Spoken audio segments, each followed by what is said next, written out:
Dames en heren, ik verzoek u allen een moment van stilte in acht te nemen. Dat is de gelegenheid te staan tot een gebed of even bidden.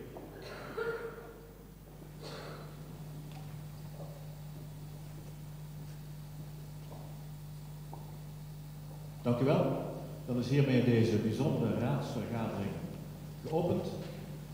Ik zelf zal hier verder niet zo'n grote rol meer inspelen, dus ik geef aanstonds graag het woord. En de bijbehorende uiterlijke tekenen, die horen bij het voorzitterschap over aan waarnemend raadsvoorzitter de heer Lonen. Maar alvorens dat gebeurt, geef ik graag even het woord aan de griffier. Ja. En dat woord krijg ik om het ontslagbesluit voor te lezen. En dan luidt: wij, Willem-Alexander, bij de gratie Gods, koning der Nederlanden, prins van Oranje-Nassau, enzovoort, enzovoort, enzovoort. Het besluit van 22 mei 2019, nummer 2019 000994, houdende ontslag van een burgemeester. Op voordracht van onze minister van Binnenlandse Zaken en Koninkrijksrelaties van 13 mei 2019, gelet op artikel 61b, eerste lid van de gemeentewet, en op artikel 3.2.19, eerste lid van het rechtspositiebesluit decentrale politieke ambtsdragers, hebben goedgevonden en verstaan aan de heer Dr. Ingenieur J.J. P.M. Gidsen op zijn verzoek met de ingang van 1 januari 2020 eervol ontslag te verlenen als burgemeester der gemeente Venray. Met dank voor de als burgemeester bewezen dienst. Onze minister van Binnenlandse Zaken en Koninkrijksrelaties is belast met de uitvoering van dit besluit. Alles getekend op 22 mei 2019 door de koning en de minister van Binnenlandse Zaken en Koninkrijksrelaties. Dank u wel, meneer Vierder. Dan vraag ik waarnemend raadsvoorzitter Lonen om de vergadering te leiden. En ik zal hem leiden over de uiterlijke verschijnselen over het programma.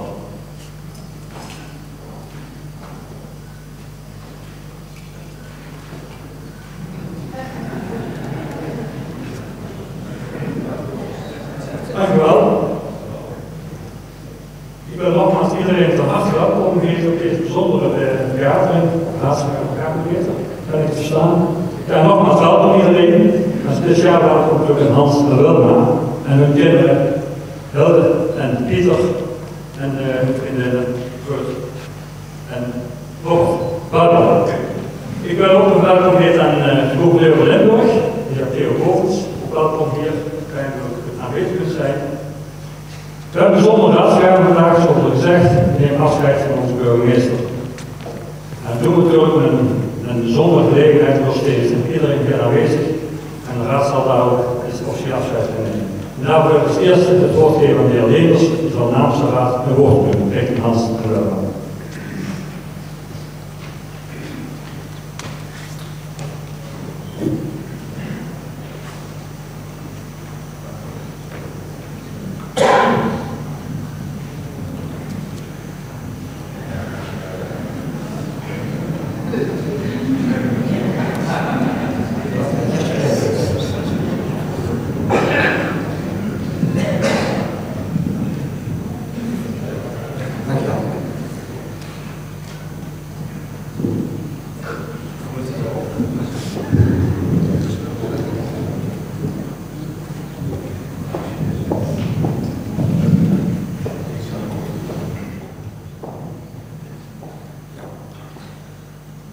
De eerste raadsvergadering van het jaar 2010, dat was de vergadering waar Hans eigenlijk net was geïnstalleerd als burgemeester van Venray.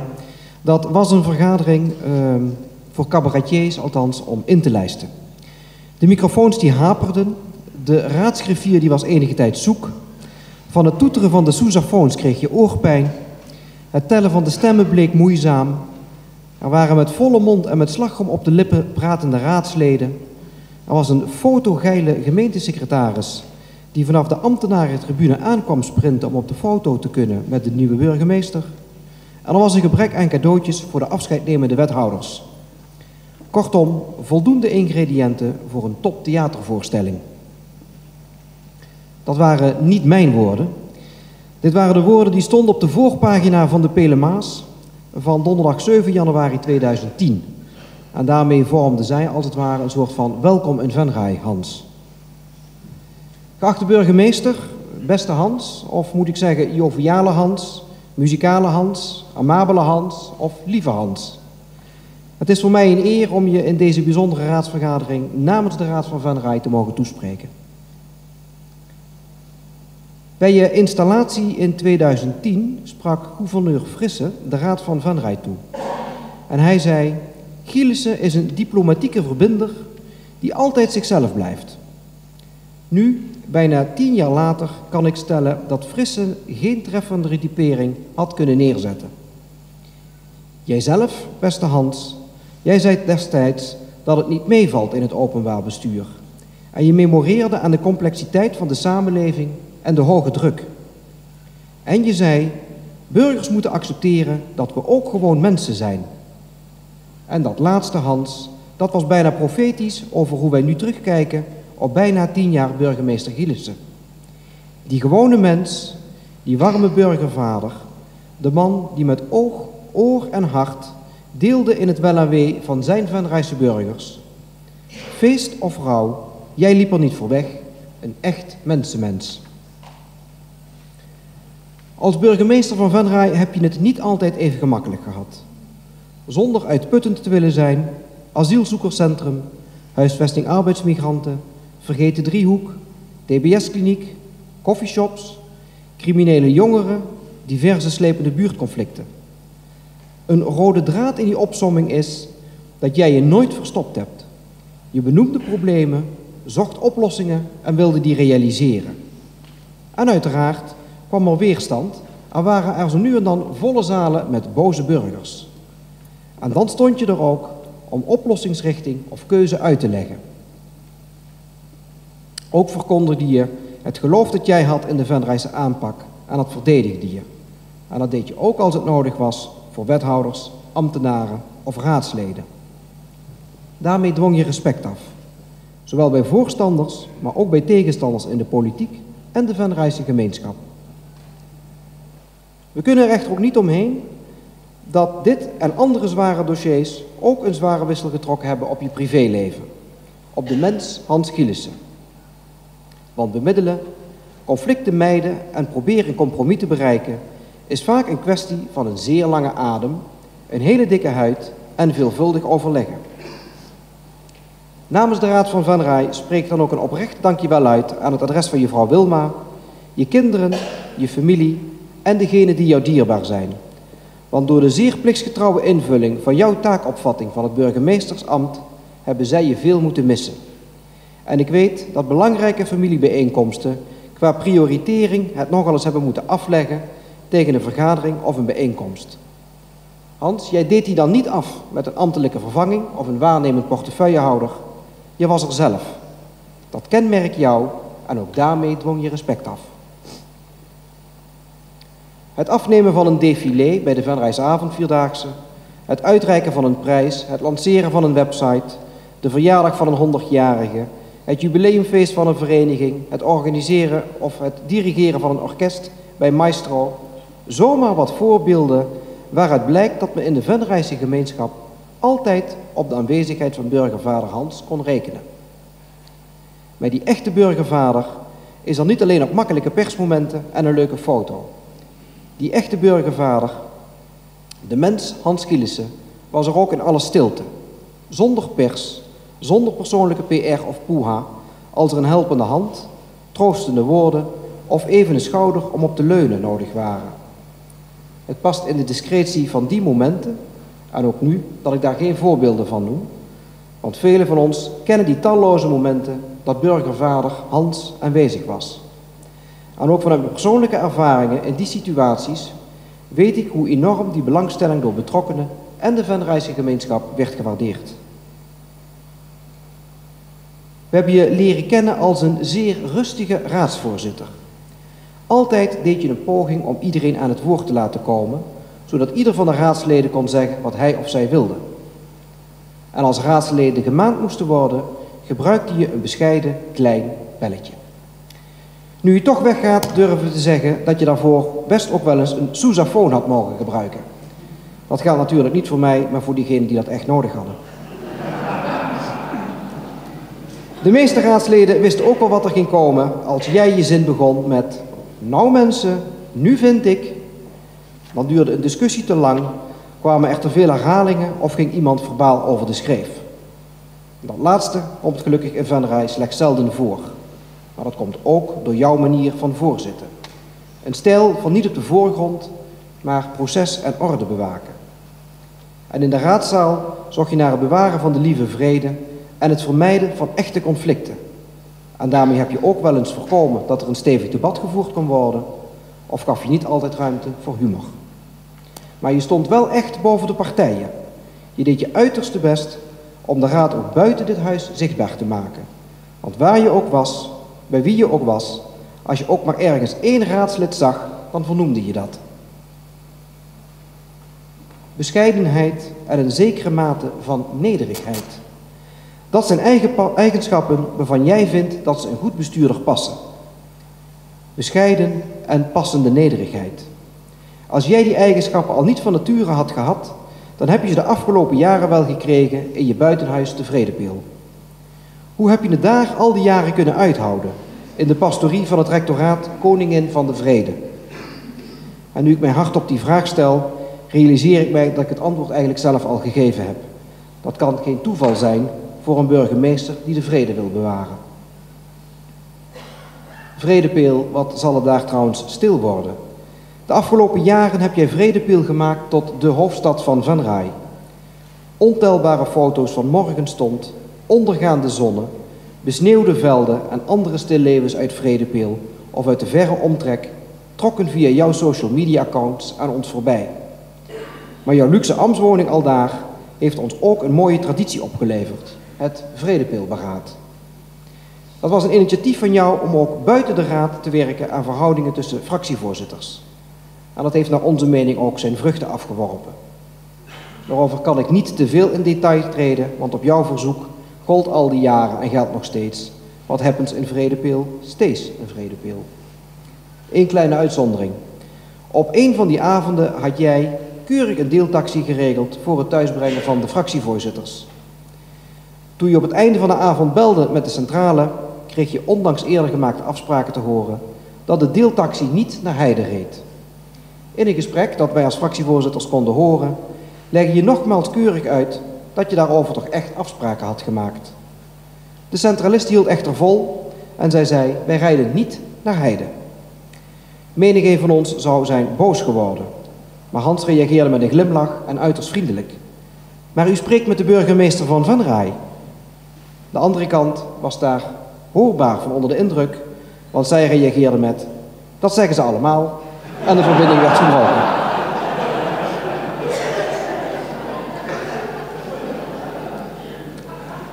Je secretaresse zei ooit tegen me: voor kinderen en raadsleden maakt Hans altijd tijd. En dat is ook zo.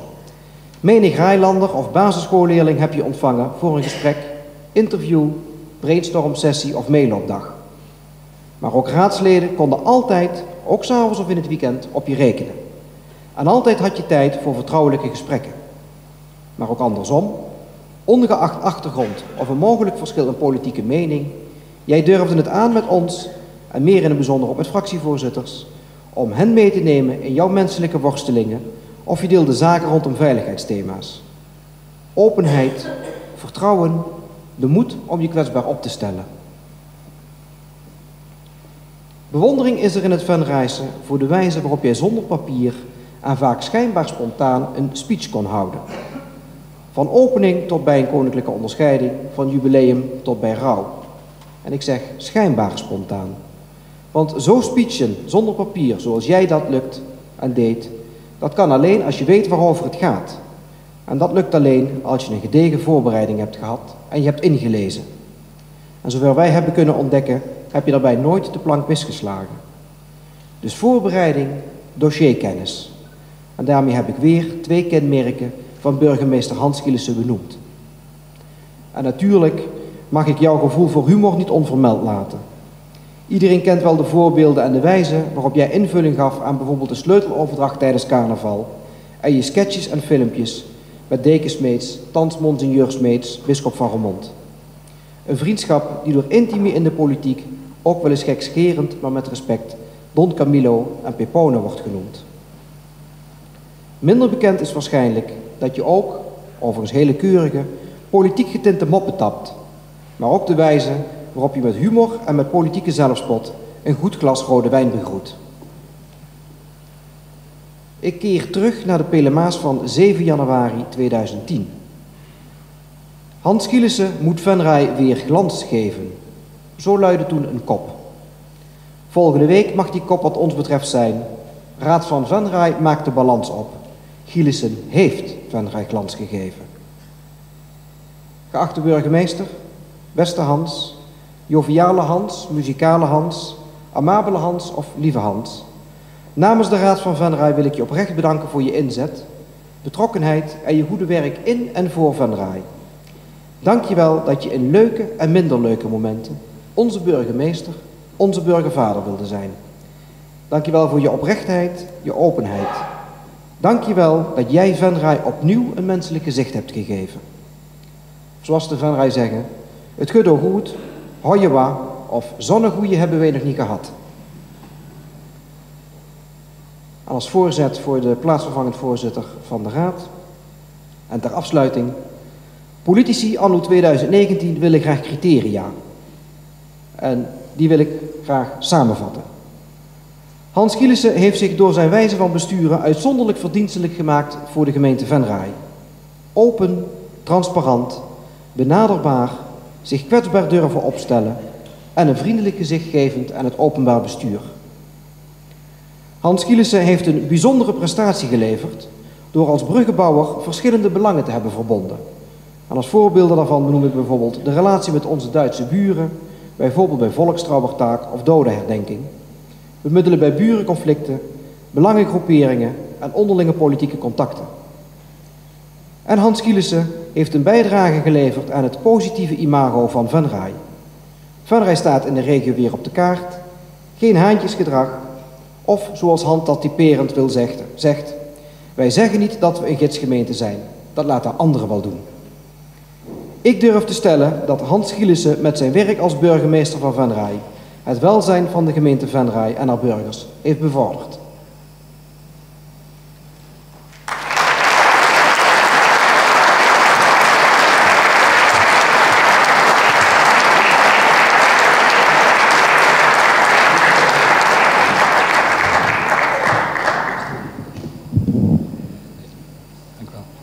Op basis van de...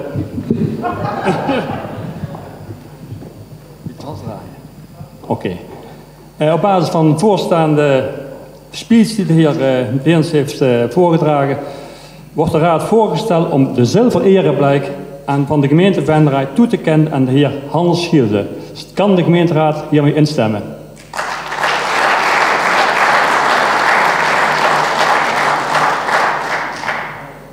Dan wil ik nu de lokale burgemeester uitnodigen om die ook daadwerkelijk op te gaan spelden. Meneer Loon, aan u het woord.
Tutu.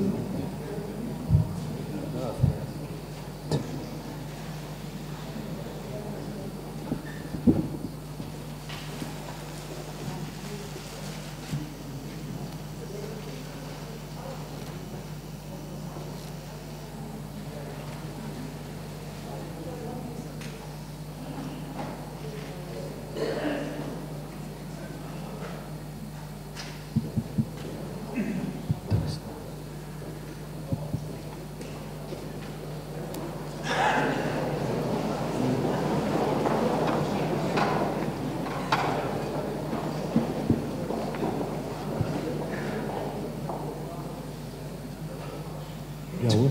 Yes. Ja. Yep.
En dan wil ik nu de lokale burgemeester oproepen om een stukje woord te richten tot onze burgemeester Hans namens het college. Meneer Loon, nu het woord.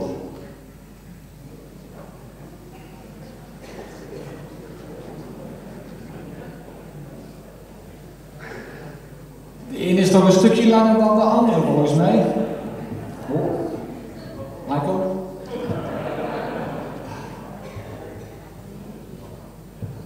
Ja, het blijft.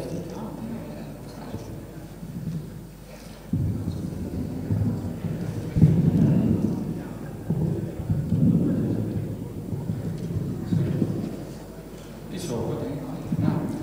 Gaat het zo, mensen? Is het verstaan? Ja. Goed. Ja, allereerst, beste Hans, nog van harte proficiat met het ontvangen net van de zilveren ereblijk van de gemeente Venray. Dus nogmaals oprechte felicitaties en heel fijn dat ik dat namens de hele gemeenschap en namens de gemeenteraad natuurlijk die toegekend heeft aan jou heb mogen opspellen. Dus proficiat nogmaals daarmee. En dan mag best een keer mee voor geapplaudiseerd worden.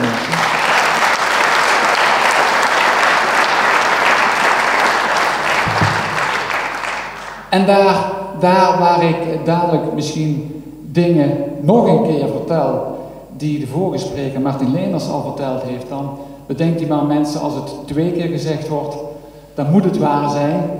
En Theo Bovis, als het 3 keer verteld wordt, dan is het scheepsrecht, denk ik dan. Hè? Dus dan zal het wel echt waar zijn wat er verteld wordt.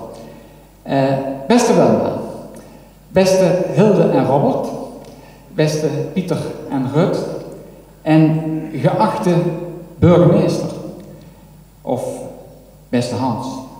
En ik zeg met alle respect en met jouw welnemen, Hans, in het vervolg gebruik ik jouw voornaam.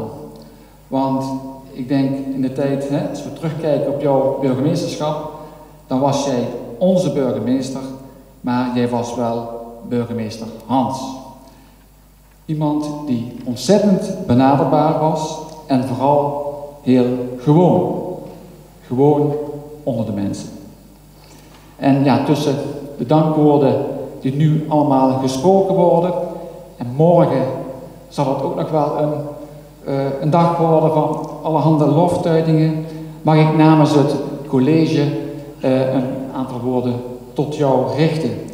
Zeg maar wat vertellen van de slaapkamergeheimen van het college. En jou kennende heb je daar een hekel aan.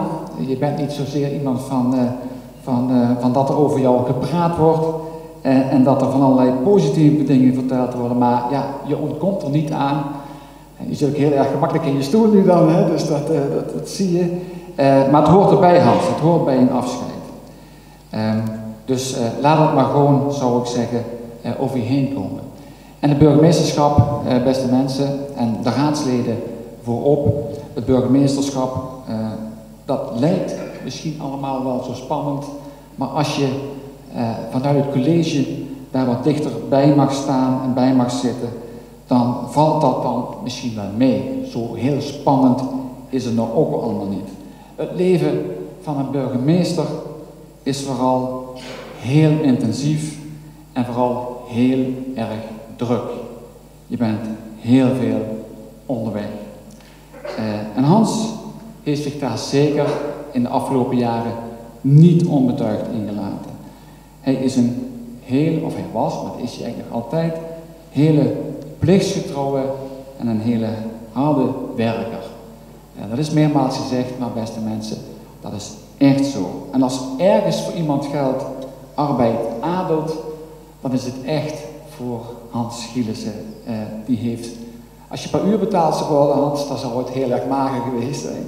Hans heeft er echt flink veel tijd in gestoken, in volle overtuiging. En als je dan terugkijkt op 10 jaar burgemeesterschap van jou, Hans, dan is daar van alles in gebeurd. En Martin, die noemde net al een heel aantal zaken. Soms zijn ze wat minder mooi, maar meestal waren het fantastische momenten om ze mee te mogen maken. En ook voor ons als college heel mooi te zien hoe je daar dan in opereert. En ik pak 1 voorbeeldje. Martin had er net een heleboel genoemd. Wat je nog niet eens genoemd had, volgens mij, Martin, dat was onder andere de opening van dit gemeentehuis. Dat lijkt al wel heel lang geleden, maar in 2013 hebben we hier onze herintrek mogen nemen in dit prachtige gebouw hier van Venray. Dus nogmaals naar buiten toe, misschien een heel boeiende baan, maar naar binnen, van binnen, is het heel veel werken, vergaderen en nog meer lezen. De vooruitgang dat we van papieren stukken naar een iPadje zijn gegaan, heeft misschien wel, lijkt het dat we minder stukken hadden, maar ze waren niet minder. 40 stukken tijdens 1 vergadering. daar wordt flink gewerkt om ons de weekenden goed bezig te houden. En Hans, plichtsgetrouw als hij was, hij las ze allemaal en ook to the point en helemaal op de hoogte van de inhoud. En dat was ook wel nodig. En ook in het college hadden we dingen nodig. In het college hadden we een aantal huisregels opgesteld. Een mandje hadden we in gebruik waar we allemaal onze telefoons in legden en moesten leggen, moet ik goed zeggen. Een zandloper hebben we in gebruik voor de te lange, sprekers heb ik opstaan, maar je zou ook kunnen zeggen voor de te lange prekers in het college. En een spaarvarken waar iedere keer €1 in moest als we te laat kwamen, als iemand te laat kwam. En ik kan u vertellen mensen dat we die attributen tot de laatste vergadering echt nodig gehad hebben. Dat varken en alle zaken, dit hebben we echt nodig gehad. Ik zal niet zeggen, overigens, ik kijk even mijn collega's aan, ik zal niet zeggen welk attribuut voor welke persoon nodig is geweest. Dat zullen de meesten misschien zo wel kunnen invullen voor wie wat was. Hè? De zandloper en het varken, het spaarvarken dan. En Hans was, als ik hem mag kenschetsen, ook zeker geen handje de voorste. Al zou je dat van een burgemeester wel mogen verwachten. Maar bescheidenheid heb je echt tot een deugd verheven. Hans stelde zich eigenlijk nooit op de voorgrond. En ik kan me nog een bijeenkomst herinneren, een tweedaagse, die hebben we een aantal gehad, Hans. Daar was je niet altijd even enthousiast over nut en noodzaak van tweedaagses. Maar dat was volgens mij Spannend Hof in Oostrum. En daar moesten we een soort van vragen beantwoorden. En dan buitelen alle anderen over het antwoord geven, welk het juiste antwoord was. Zou niet zijn een soort pubquiz. En iedereen had dan het goede antwoord zogenaamd. En dat bleek dan fout te zijn. En wat Hans er opgeschreven had, was meestal het goede antwoord. Alleen Hans riep dat dan niet dwingend van, kijk, ik heb ook een antwoord. De anderen waren daar vlotter in. En Hans op de achtergrond had het vaak bij het goede eind. Hans had de gave om een ander voor te laten gaan. Hans heeft de rest van het college daar ook de kans gegeven zich te ontplooien. Sterker nog, misschien wel zich te profileren. En door die bescheidenheid en door de manier waarop je je opgesteld hebt, geeft dat evenwicht in een team. En dat heeft het team, het college, heel erg sterk gemaakt.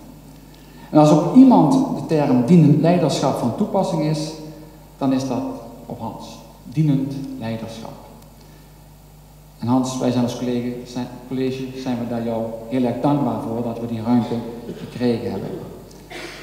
Zelf heb ik in de afgelopen jaren met Hans persoonlijk een drietal wandeltochten heb ik gestaan. Dat zijn eigenlijk drietal pelgrimages mee mogen maken naar Sint-Oda en Sint-Oederode, naar Maria in Kevelaar en de bisschop Harry Smeets in Remont. Mooie herinneringen, in de nacht, bij nacht en ontij moet ik eigenlijk zeggen, hebben die wandelingen ondergaan.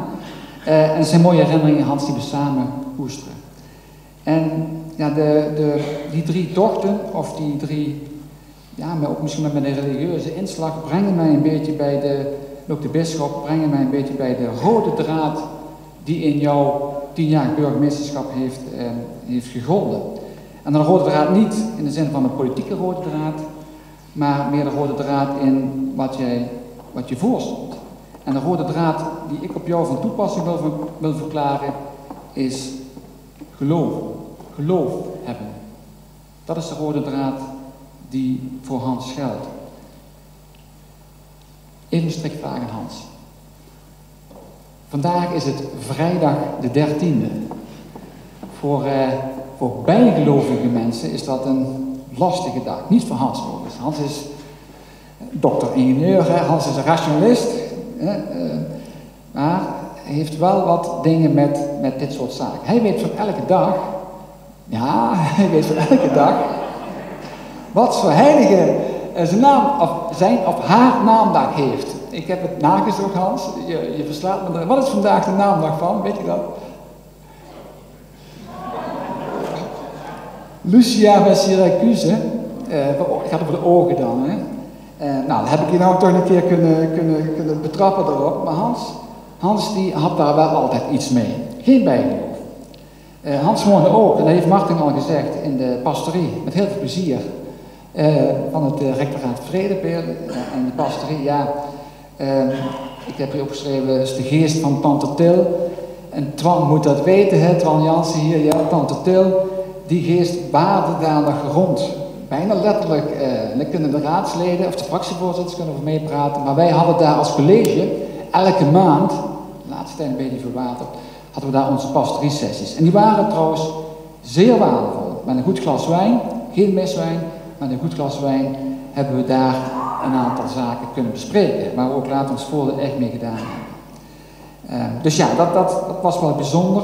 En natuurlijk wordt ook gezegd, is de relatie met de bisschop, of nu bisschop, maar eerst Harry Smeets, daar heb je heel veel opgetrokken, die is natuurlijk legendarisch.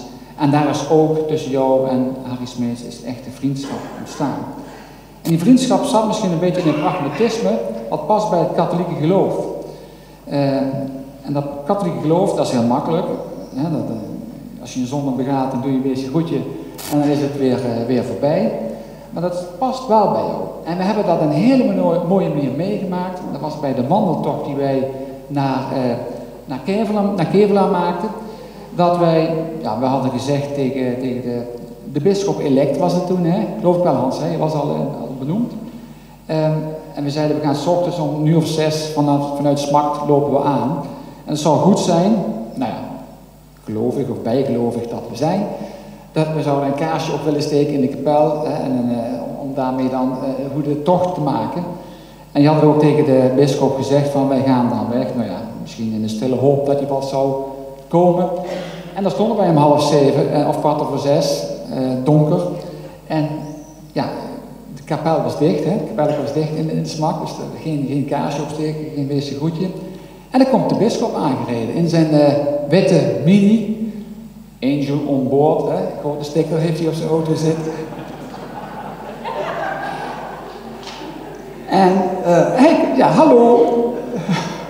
Ik kom hier, het pragmatisme van nu de bisschop, dan weet wel wat ik ga zeggen, Hans. Ja, is de kapel dicht? Ja, dan geen mis. Maar, geen nood, zei de bisschop, dan doen we nu toch hier op het parkeerplaatsje snel een wezen groetje en een zegen. En dan is het hartstikke goed. Want, en toen sprak hij die woorden, we wilden iets zeggen, we wilden een wezen goedje doen, we wilden echt vragen om een goede reis. Maar ja, het gaat nu niet in de kapel, maar de wil was er. De intentie was goed.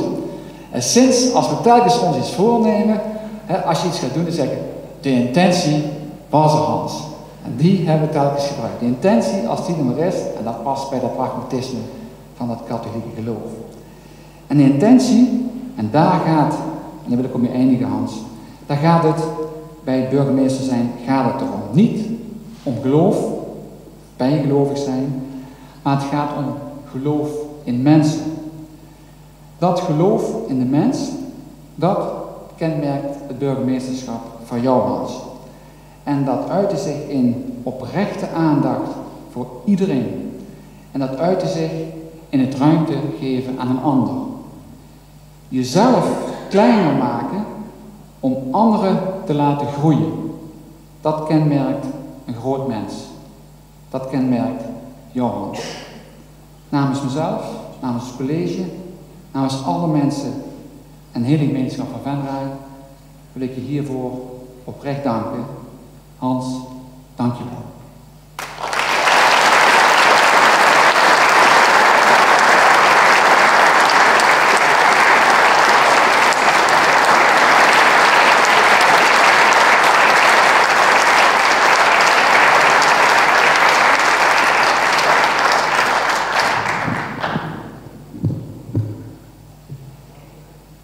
Dankjewel Jan voor jouw lovende woorden richting Hans. Mooi gedaan.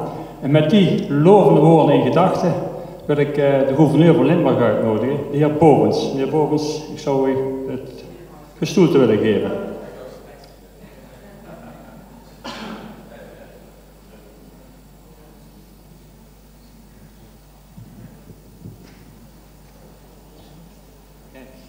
Hij heeft de Viagra al op.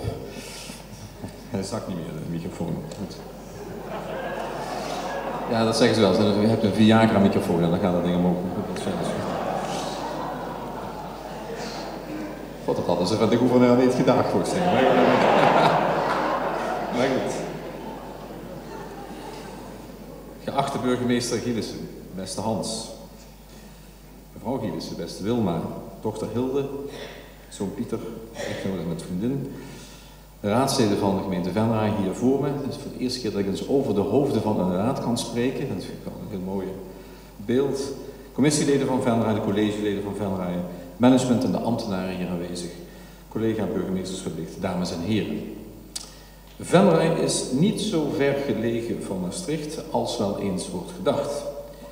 Want het zijn ontelbare keren dat ik hier de afgelopen jaren ben geweest, te gast ben geweest. En ik zeg te gast en het voelde eigenlijk steeds weer als thuiskomen. En dat komt niet in de laatste plaats door de toedoen van uw burgemeester Hans Gielissen en zijn gastvrijheid. En nu ben ik naar Venray gekomen voor een wel heel bijzondere gebeurtenis, maar ook wel een verdrietige en misschien ook wel weer geen verdrietige bijeenkomst. Want we zijn hier vandaag in de raadzaal van Venray bij elkaar gekomen voor dat afscheid nemen van burgemeester Hans Gielissen. En dat afscheid laat ons niet onberoerd. En terecht inderdaad, ik heb net even naar de speech van de heer Leenders geluisterd en naar de speech van de heer Lonen. En laten we zeggen, we hebben in ieder geval dezelfde informant gehad. Nee, gelukkig. Maar het laat ons niet onberoerd. Dat denk ik ook wel uit de warme woorden van de beide vorige sprekers dat het wel blijkt. Het laat ons niet onberoerd. We hebben van de griffier de mededeling gehoord, de brief gehoord, dat Zijne Majesteit Hans Gielissen heeft ontslagen, maar dan wel op een zeer eervolle wijze ontslag heeft verleend bij 1 januari aanstaande. En dat is een afscheid dat niet geheel onverwacht kwam, althans niet voor mij. Een afscheid dat, als ik alle tweets en berichten op Facebook zo van de afgelopen week en zo allemaal mag zien, zo'n beetje de vorm begint te krijgen van een vierdaagse. Van een lange afstandsmars langs allerlei gremia en clubs. De ene foto naar de andere komt langs, selfies van burgemeestersbijeenkomsten. En overal worden warme woorden gesproken. Het is een hele tocht aan het worden. En van tochten en van vierdaagse en van pelgrimstochten weet je alles van ons. Dames en heren, Hans Gielissen werd in 2004 burgemeester van Laarbeek.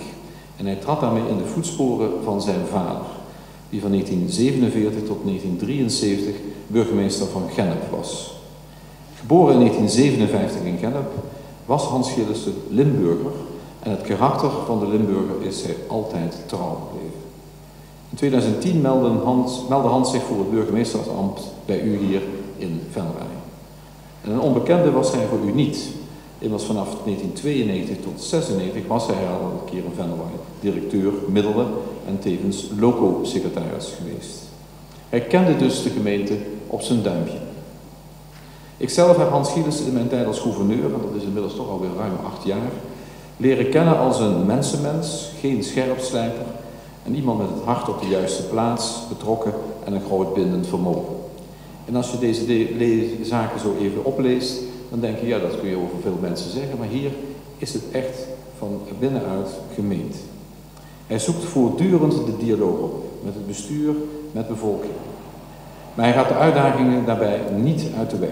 Hij staat voor zijn zaak en hij wordt door velen dan ook terecht getypeerd als de burgemeester van het volk. Binnen het gemeentebestuur van Venray is hij er uitstekend in geslaagd om de onderlinge verhoudingen te verbeteren. Dus, dames en heren, een jaar na zijn aantreden als burgemeester van Venray verscheen er een artikel in de krant. Ik denk niet dat het hetzelfde blaadje Pele Maas was, want het zal de krant de Limburger zijn geweest. Hans Gielissen, Hans wie? Vraagteken. Ik ben een type dat de kat uit de boom kijkt, al dus Hans Gielissen toen. Opvallen is geen doel op zich. Ik denk sowieso dat ik op de achtergrond meer kan betekenen. En de beste strateeg is de onzichtbare strateeg. Dat waren zijn woorden. En ze passen exact in de bijdrage die ik zojuist gehoord heb. Hij is zelfs een avondje gaan hangen bij de jongeren in de wijk. En het is niet voor niets, dames en heren, dat Venray als zijn nieuwe burgemeester ook weer op zoek ging voor een krachtige verbinder. En die naar mijn smaak ook heeft gevonden.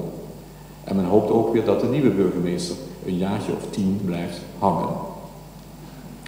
In 2014 schreef Hans Gielissen een boekje getiteld De Wet van Broccoli. En de subtitel van het boekje luidde Burger en overheid, wiskunde en kunst.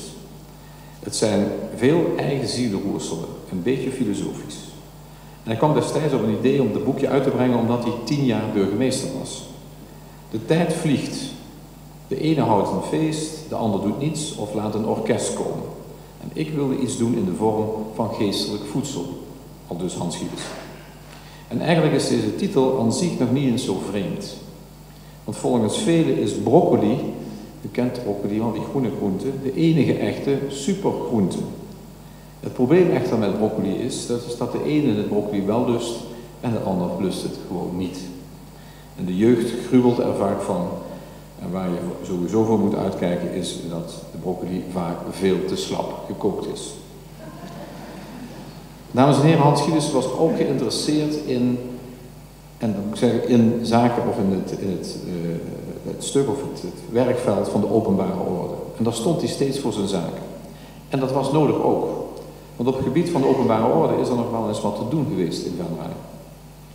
Dit is mede het gevolg van een zeer geschakeerde samenstelling van de bevolking, de aanwezigheid van een penitentiaire inrichting en een instelling voor geestelijke gezondheidszorg. En Hans Gielissen onderhield steeds zeer intensieve contacten met die clubs, maar ook met de wijkagent en welzijnsorganisaties.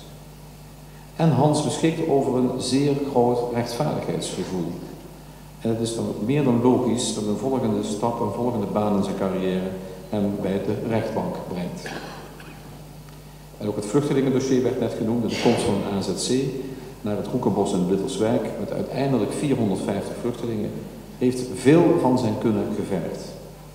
Hij was bijna dagelijks in het AZC aanwezig. Hij volgde een cursus Arabisch en bracht zelfs enkele weken door in het opvangcentrum. Dit om zichzelf op de hoogte te stellen van de leefwereld en de dito omstandigheden van die vluchtelingen. Burgemeester Gielissen was en is er nog steeds van overtuigd dat het een maatschappelijke plicht is om medemensen in nood op te vangen. Dit ondanks verzet en soms ook ondanks intimidaties. En hij heeft veel waardering gekregen van zijn collega's over de manier waarop hij zich staande heeft weten te houden en een compromis heeft weten te bereiken. Geen slap gekookte broccoli dus. Hans Gielissen is altijd overigens maatschappelijk actief geweest. En de jeugd en de jeugdzorg hebben altijd al zijn warme belangstelling gehad. En ook bij de omvorming van de jeugdzorg is hij actief betrokken geweest. En hij heeft de afgelopen jaren een belangrijke sturende en ondersteunende rol vervuld bij de invoering van de nieuwe jeugdwet. Hij toonde grote betrokkenheid bij cliënten, bij pleegouders en niet op de laatste plaats bij de medewerkers in de jeugdzorg. Dames en heren, ik heb de laatste jaren vaker met Hans Gielissen van gedachten gewisseld over wat dit alles, en dan bedoel ik die mix van taken, van activiteiten, van plichten en leuke dingen, van de veelkleurigheid van het burgemeestersambt, wat dat alles met hem doet als mens en uiteraard ook als burgemeester. Zowel fysiek als mentaal vergde dit veel van hem. Het ging niet in de koude kleren zitten, zo heeft hij mij meermaals te kennen gegeven. Maar is echter ook gebleken dat een overgrote meerderheid van de bevolking van Venray hem op handen draagt, respectievelijk op handen droeg. Dit komt niet in de laatste plaats door het feit dat hij voor iedereen een luisterend oor heeft, bij iedereen betrokken is. En, het werd al gezegd, omdat hij ook over de gave van het woord beschikt. En dat hij ook in humoristische spitsvondigheden het vaak zeer tot grote hoogte weet uit te drukken. Zijn optredens met de deken werden al genoemd. Ik zag ze ook al, was dat ook weer bij de Pielhaas geloof ik. En Oppa Pielhaas, en ja, ik zag in ieder geval de foto's, ik heb nooit de teksten gehoord, maar dat komt nog wel. En ook voor practical jokes is hij te vinden. Ooit liet hij een gouverneur om 7 uur 's ochtends in Vredepeel uit bed blazen door Harmonie Euterpe. En dat herinner ik mij nog zeer goed. Ja, en alleen het gezicht van Hans, als je dan de trap afkomt en die harmonie staat daar buiten te blazen. Je hebt net die broek aangetrokken en Hans die is dan verkneukeld, want ja, hij wist natuurlijk dat het ging gebeuren. Die was, dat is wel. En dan nog, uiteraard ook nog een keer, het werd al genoemd, de militaire begraafplaats in IJsselstein, waar we de laatste tijd een aantal grote stappen hebben gezet in de richting van het bezoekerscentrum. Hij heeft met veel engagement de maatschappelijke relevantie van deze begraafplaats, waar 32.000 Duitse soldaten begraven liggen, uitgedragen. In Venray, maar ook daarbuiten. En net in deze streek, in dit jaar van 75 jaar bevrijding, 75 jaar vrijheid, zijn dat zeer sterke symbolische daden. Zowel richting de bevrijders, ik ben hier geweest toen hier de veteranen waren, als volkstrauertaak. Het tekent Hans hoe hij die zaken met elkaar kan verbinden. Dus beste Hans, ik denk dat ik mag zeggen dat ik jouw burgemeesterschap zeer heb gewaardeerd. En ik mag wel zeggen, jouw vriendschap de afgelopen 8,5 jaar zeer heb gewaardeerd. Dat is een waardering die ik deel met de samenleving hier in Venray. En we kennen natuurlijk allerlei soorten cadeaus. Ik feliciteer je met de, hoe heet het, de zilveren ereblijk van de gemeente Venray. Dat is natuurlijk de hoogste onderscheiding die je ooit kunt krijgen. Ja, dus daar feliciteer ik je mee. Maar wij kennen als samenleving nog een mooie vorm om mensen te laten zien dat we ze zeer waarderen. En dat is een samenleving die breder gaat dan alleen Venray, die ook breder gaat dan alleen Limburg. En het doet me dan ook zeer deugd dat ik kan zeggen dat het Zijne Majesteit heeft behaagd om jou te benoemen tot ridder in de orde van Oranje Nassau. En ik wil je heel graag zo dadelijk deze versierselen.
Ik kan niet later nog wel even het laatste woord hebben. Dames en heren, het is heel bijzonder wat gebeurt. De uitreiking, ik doe het niet zo heel vaak, het uitreiken. Dat is echt iets wat burgemeesters doen, het uitreiken van koninklijke onderscheiding. Ik doe het dus alleen maar bij burgemeesters. Dat lukte in 1 keer, dus dat viel wel heel goed mee. Maar ik feliciteer uiteraard namens heel Limburg de burgemeester met deze zeer verdiende koninklijke onderscheiding. En ik denk ook dat zodanig bij de receptie dat ook nog wel zal onderstrepen door iedereen ook. En volgens mij komt er nog een heel toepasselijk lied bij, maar Zijne Majesteit heeft niet alleen jouw ontslag getekend, maar ook jouw bevordering tot tijdelijke adem. Dankjewel.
Dank u wel, gouverneur Bovens, voor jouw mooie woorden richting Hans.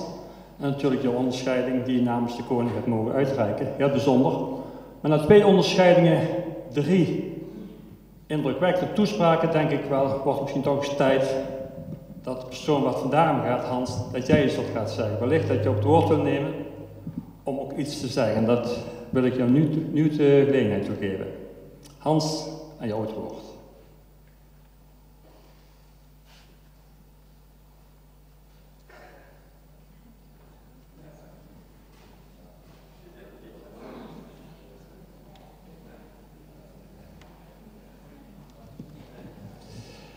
Ja, geachte leden van de gemeenteraad, via u, die ik zeer dankbaar ben voor 10 jaar uw voorzitter te mogen zijn, voor 10 jaar lang in uw midden te hebben mogen verkeerd, maar ook voor 10 jaar lang mens hebben mogen zijn. Want u hebt het mij ook toegestaan om mijzelf te blijven. En u hebt het mij ook gegeven om met de persoon die ik ben, uw voorzitter te mogen zijn en ook in Venray mij te mogen gedragen en mij als burgemeester te mogen laten zien zoals ik vind dat het moet. En ook als het moeilijk was, en waar maak je dat niet mee, ook in Venray, heb ik u altijd, en zeker via de fractievoorzitters, kunnen bereiken. En u hebt mij ook nooit in de steek gelaten. En u hebt ook nooit misbruik gemaakt van de informatie die ik u gaf als het mijzelf betrof.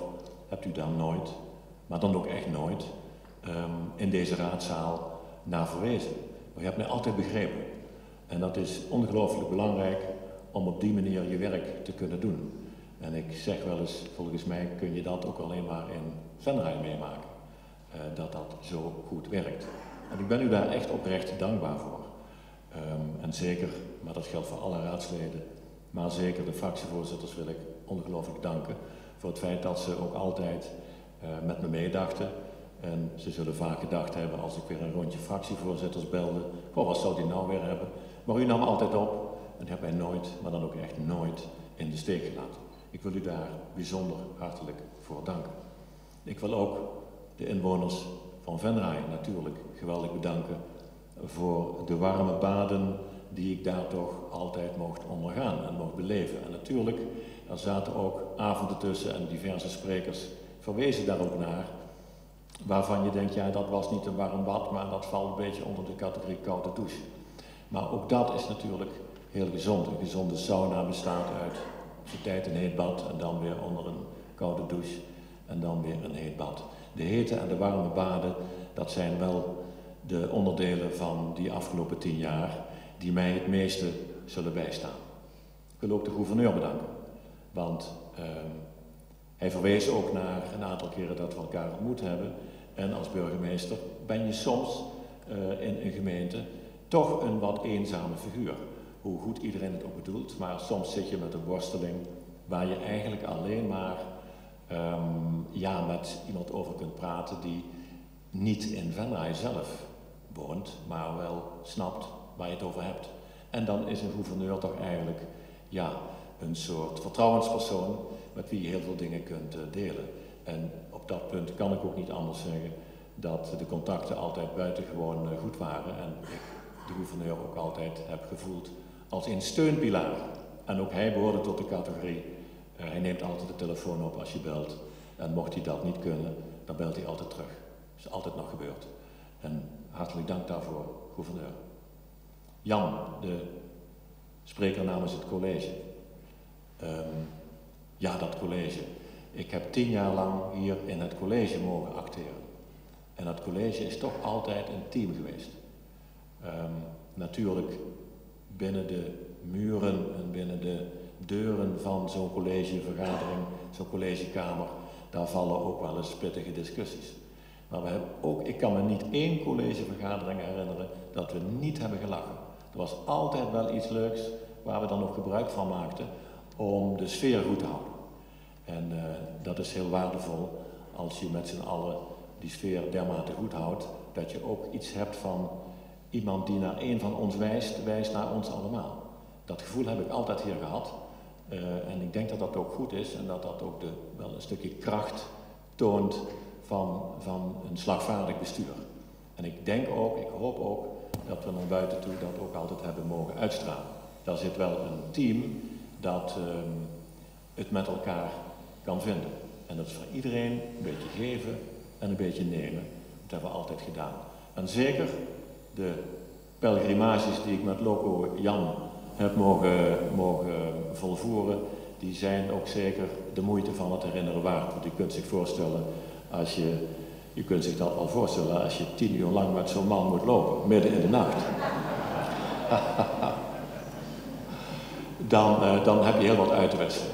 We hebben daar nooit echt wat je noemt zaken gedaan in de zin van, nou als jij daarvoor stemt, dan stem ik daar wel voor. Nooit. Maar we hebben wel veel dingen kunnen bespreken. Niet zozeer als bestuurder, maar ik denk ook meer als mens. En dat is iets waar ik heel waardevol en met heel veel dankbaarheid op terugkijk. Dank ook voor het eerbetoon. Dank Martin Leenders voor jouw buitengewoon fijne en hartelijke toespraak. Martin is ook een raadslid, dat heb ik altijd gezegd en ik zeg dat nu ook maar, die precies weet wat hij wil zeggen en dat ook haarscherp formuleert. Daar heb ik altijd wel bewondering voor gehad. En ik wil via Martin de hele gemeenteraad bedanken voor het in mij gestelde vertrouwen en de prachtige onderscheiding die u mij hebt verleend. Ik ben daar heel erg dankbaar voor en ik zal daar ook met heel veel trots en waardigheid op terugkijken. Ik dank ook alle vroegere wethouders met wie ik heb samengewerkt. Fijn dat het allemaal heeft zo mogen zijn. En ik dank natuurlijk ook onze medewerkers. Ik zie hier toch een aantal op de tribune zitten, die mag ik niet vergeten. Want ja, zij zullen toch op zijn tijd ook wel gedacht hebben, wat een zeurkous die burgemeester. Begint hij weer over die brieven die niet goed zijn en dan moet die brief weer een keer over en dan moet er nog een D'tje en een T'tje bij of vanaf. Ik zou mij goed kunnen voorstellen dat ik menigmaal medewerkers tot wanhoop heb gedreven. Maar lieve mensen, het kwam echt in een goed hart. Ik bedoelde het gewoon erg goed. En ik kan alleen maar zeggen dat we hier een ambtelijk apparaat hebben waar je eigenlijk alleen maar van kunt dromen. Zeer enthousiaste, gedreven, loyale en gepassioneerde mensen die weten waar ze het over hebben. Je bent het lang niet altijd met ze eens, dat hoeft ook helemaal niet. Maar er is altijd ruimte geweest om goed met elkaar te discussiëren. Mijn verontschuldigingen dat ik soms mijn geduld wat verloor, dat ik wat knorrig reageerde soms, dat de ene dag de andere niet was. Maar ik denk dat iedereen mij goed genoeg kent. Ik zit zo in elkaar, maar uiteindelijk hou ik allemaal van jullie. Dus ik wil jullie geweldig danken voor alle hulp die jullie mij hebben gegeven. Ook in tijden dat het wat minder goed ging, want kwam het wel eens voor, dan ging het wat minder goed. Kwam er even een ambtenaar binnen. Burgemeester, hoe gaat het? Kom op, hè. En dat heb je als burgemeester ook nodig. Ik wil jullie allemaal hartelijk danken. De dag is nog niet voorbij. En die prijzen we pas als die echt voorbij is. Maar ik kan de dag nu al prijzen, ook al is die nog niet voorbij. Dankjewel allemaal. En we zien elkaar nog vaak genoeg. Dankjewel.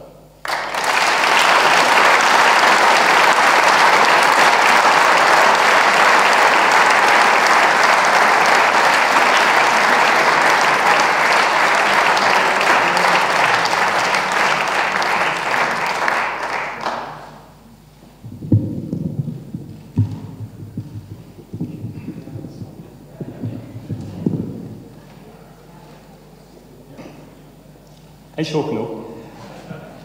Nee, hij is wel te hoog. Ja, het is altijd wel. Dankjewel Hans voor jouw woorden die... Kun je me verstaan? Voor de woorden die je net uitgesproken hebt. Heel kenmerkend van jou. Helemaal jouw stijl, hè. En ik denk dat ik namens mijn collega fractievoorzitter spreek, dat de manier waarop jij altijd je als mens durft op te stellen, ook een beetje kwetsbaar van, ik ga toch advies vragen bij de fractievoorzitter of weet ik allemaal wat. Dat werd heel erg gewaardeerd en een kenmerk wat denk ik het bestuur zoals wij dat in Venray de laatste jaren gedaan hebben. Ik denk dat dat ook wel goed is geweest voor de gemeente Venray. We komen op het eind van deze vergadering. Het is een officiële vergadering. Dadelijk is het nog tot handjes schudden en receptie. En dan ga ik nu over tot de officiële sluiting. Toch een officiële bijzondere raadsvergadering. En dan, ik sluit deze vergadering in het vertrouwen dat ons werk het welzijn van de gemeente Venray en haar burgers mag bevorderen. Velen vertrouwen daarbij op Gods zegen. Hierbij is de vergadering gesloten.